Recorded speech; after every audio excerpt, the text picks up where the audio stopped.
Hello കൂട്ടുകാരെ, ഇന്ന് ഒരു കുഞ്ഞു മത്സ്യ കഥ പറയട്ടെ. പണ്ട് ഒരു കുഞ്ഞു മുയലുണ്ടായിരുന്നു. അവന് കൂട്ടായിട്ട് സഹോദരങ്ങളൊന്നുമില്ലായിരുന്നു. ഒരു ദിവസം രാത്രി അവന് ഒട്ടും ഉറങ്ങാൻ പറ്റിയില്ല. ഉടനെ അവൻ ആലോചിച്ചു, ഇവിടെ കിടന്നിട്ട് ഒരു സുഖവുമില്ല. അന്നാന്റെ വീട്ടിലോട്ട് പോയാലോ? അവിടെ ആവുമ്പോൾ സുഖമായി ഉറങ്ങാൻ പറ്റുമായിരിക്കും. അങ്ങനെ അവൻ തന്റെ കൂട്ടുകാരനായ അന്നാന്റെ വീട്ടിലേക്ക് പോയി. അണ്ണാൻ അവനെ സന്തോഷത്തോടെ അകത്തേക്ക് കയറ്റി.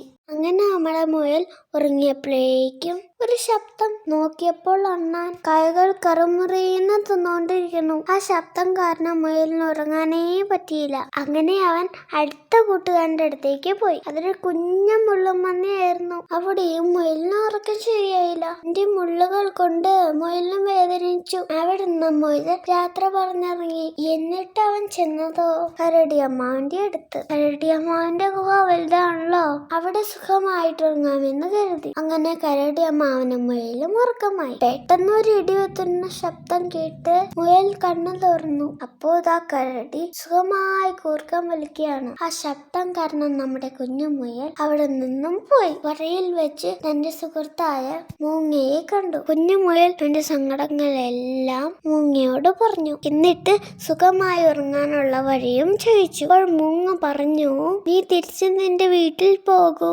അതിലും സുഖമുള്ള ഇടം നിനക്ക് വേറെ ഉണ്ടാകില്ല. അങ്ങനെ നമ്മുടെ കുഞ്ഞു മുയൽ തിരിച്ചു വീട്ടിലേക്ക് പോയി. വീട്ടിലെത്തി സ്വന്തം കിടക്കയിൽ കിടന്നതും കുഞ്ഞു മുയൽ സുഖമായി ഉറങ്ങിപ്പോയി. ഈ കുഞ്ഞു മുയലിനെ പോലെ നിങ്ങളും എപ്പോഴെങ്കിലും നിങ്ങളുടെ പ്രിയപ്പെട്ട സ്ഥലത്തിന്റെ വില തിരിച്ചറിഞ്ഞിട്ടുണ്ടോ?